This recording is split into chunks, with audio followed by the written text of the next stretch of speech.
qual é a natureza jurídica de uma organização terrorista. Uma organização terrorista como o Estado Islâmico, por exemplo, eles têm direitos e deveres na órbita internacional?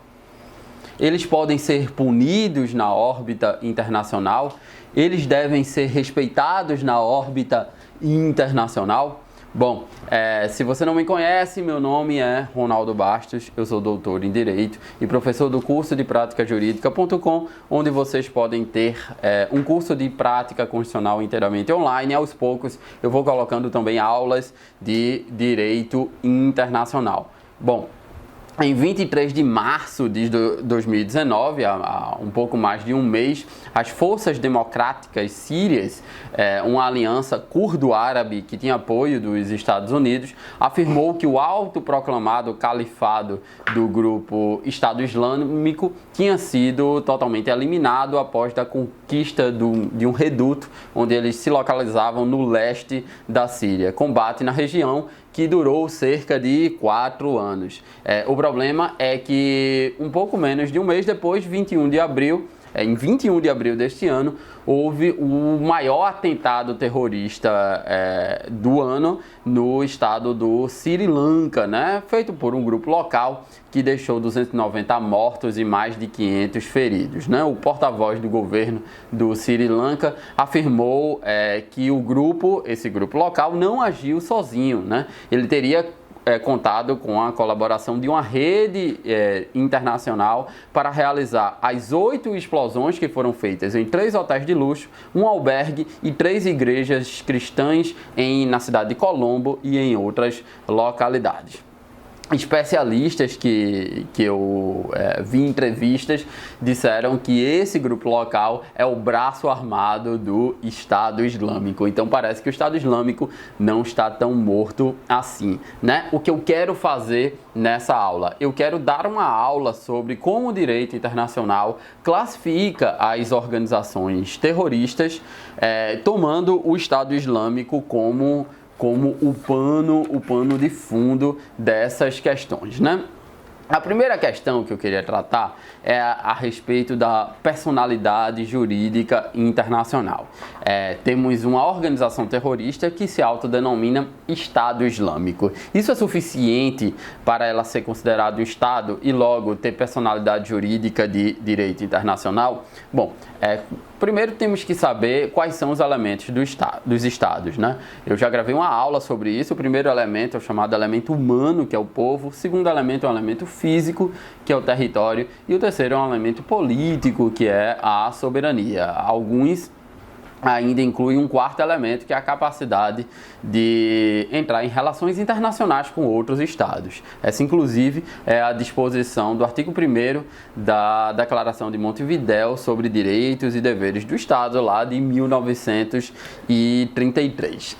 Apesar do Estado Islâmico, quem conhece um pouco a história do Estado Islâmico sabe que ele dominou algumas parcelas do território do Iraque e do território da Síria, porque ele foi uma decorrência do vazio ocupado pela destruição ou quase destruição da Al-Qaeda após a invasão norte-americana na guerra do Iraque. Então, apesar dele dominar alguns dos territórios da Síria e do Iraque, falta ainda ao Estado Islâmico, autodenominado Estado Islâmico, alguns dos requisitos que caracterizam os estados, como, por exemplo, o governo soberano e um povo específico, Além disso, do ponto de vista do direito internacional, é ilícito a aquisição forçada de territórios. Já foi um ato lícito, as chamadas,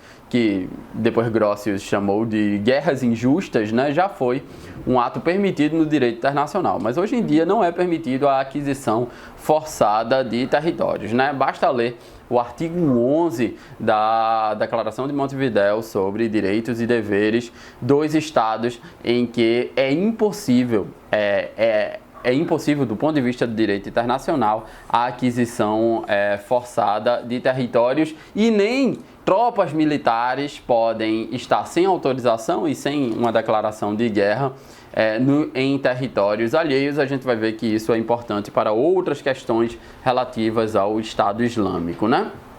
Por fim, para ser considerado Estado, esse Estado tem que obedecer uma série de normativas internacionais, incluindo o jus cogens, né? O que definitivamente não era o caso do Estado Islâmico, já que ele promovia uma violação massiva dos direitos humanos e dos crimes contra a humanidade, né? Quem acompanhou a pequena história do Estado Islâmico pôde perceber que ele sequestrava pessoas, ele matava pessoas, ele degolava pessoas, tudo isso ao vivo, em câmera, sendo divulgado pela internet, principalmente na Deep Web, né?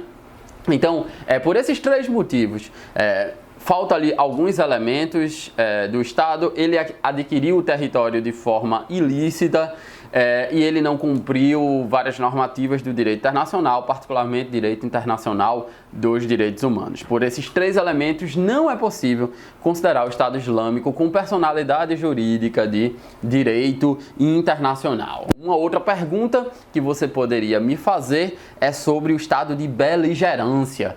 Será que o Estado Islâmico ele poderia ser considerado um beligerante, uma comunidade beligerante? O que é uma comunidade beligerante?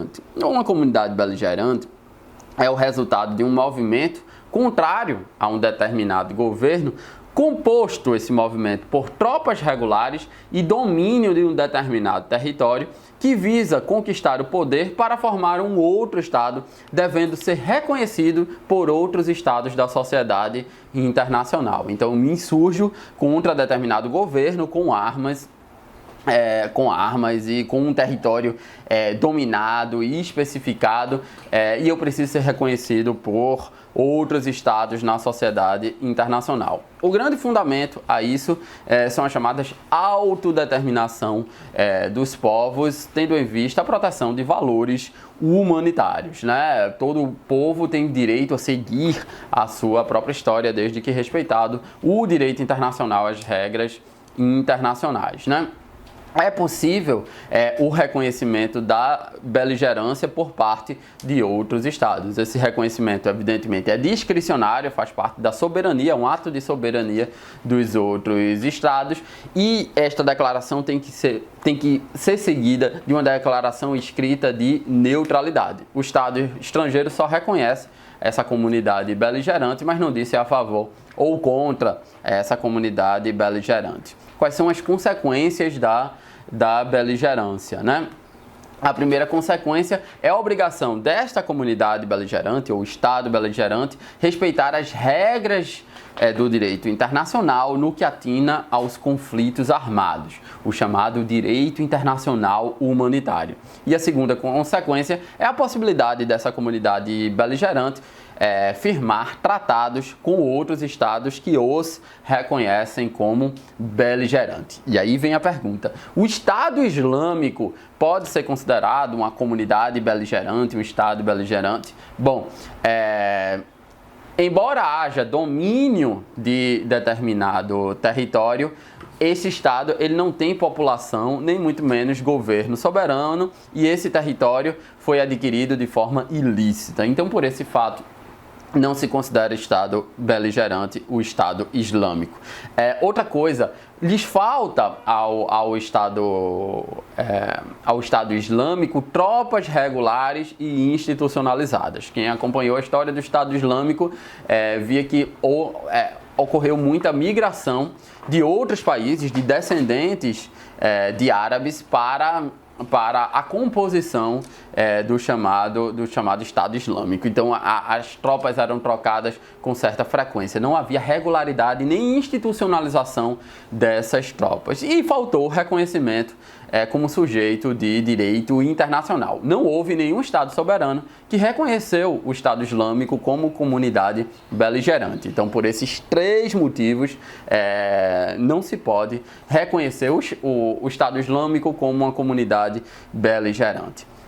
Aí você me pergunta, beleza, o Estado Islâmico é uma organização terrorista, mas como ela não é sujeito de direito internacional, ela não precisa seguir as normas internacionais. Não é bem assim, a coisa é um pouco mais complexa. É verdade que o Estado Islâmico, enquanto organização, não precisa seguir as normativas de direito internacional. Isso não significa que as pessoas que dirigiram ou dirigem o Estado Islâmico, elas possam ser responsabilizadas no âmbito internacional. Evidentemente que o Estado Islâmico ele não pode ser processado na Corte Internacional de Justiça, que é um dos órgãos da ONU que processa estados e organizações internacionais, porque ela não tem personalidade jurídica. O Estado Islâmico não possui personalidade jurídica, mas os seus membros eles podem ser responsabilizados no Tribunal Penal Internacional por crimes contra a humanidade, crimes de agressão e outros crimes de guerra, né? Então, eles, enquanto pessoas, podem ser processadas no Tribunal Penal Internacional. Lembrando que o Tribunal Penal Internacional só responsabiliza pessoas e não estados. Aí você me pergunta, e quanto ao território ocupado do Estado Islâmico? Esse território não pertence ao Estado Islâmico, esse território pertence ao Iraque ou à Síria, a depender do local, né? No caso, ele já não tinha domínio mais de territórios do Iraque, ele já estava só na Síria, segundo as últimas informações. E a última dúvida é se as tropas americanas ou a coalizão das forças democráticas da Síria, que foram auxiliadas pelas tropas americanas, o fato deles terem invadido esse território do Estado Islâmico, o local onde o Estado Islâmico tinha isso, era uma violação das normativas internacionais, não era uma violação, porque como o Estado Islâmico e o próprio território ocupado pelo Estado Islâmico não era reconhecido no âmbito internacional, era legítima a convocação de tropas internacionais, porque o Iraque e a Síria, nesse caso, tinham soberania sobre esses territórios. O que não pode é um outro Estado invadir um território soberano, mas quando o próprio território soberano autoriza que tropas estrangeiras adentrem no seu território, isso é perfeitamente válido no ponto de vista do direito internacional. É isso, né? Vamos acompanhar as repercussões desse fim do Estado Islâmico, né? A gente viu que não foi tão fácil essa finalização do Estado Islâmico como a gente pensava, como muitos especialistas pensavam. A preocupação dos especialistas, pelo que eu tenho me informado, é a questão dos lobos solitários, né? O Estado Islâmico é extinto, mas as pessoas que participavam do Estado Islâmico e conseguiram fugir, ou as pessoas que foram influenciadas pela ideologia do Estado Islâmico, podem promover agora atentados terroristas, né? Esse atentado, por exemplo, é uma resposta, alguns analistas dizem que é uma resposta do Estado Islâmico àquele atentado que teve a mesquitas lá na Nova Zelândia. E também alguns outros especialistas dizem que foi uma demonstração de força que o Estado Islâmico deu para o Ocidente, dizendo: não estamos mortos, não fomos finalizados ainda, né? Enfim, vamos acompanhar essas repercussões internacionais no que atinge esse atentado no Sri Lanka e a própria formação ou destruição do Estado Islâmico. Espero que vocês tenham gostado. Se você me acompanhou até aqui, se inscreva no curso de prática jurídica que está na descrição ou me acompanhe aqui pelo YouTube. Até mais!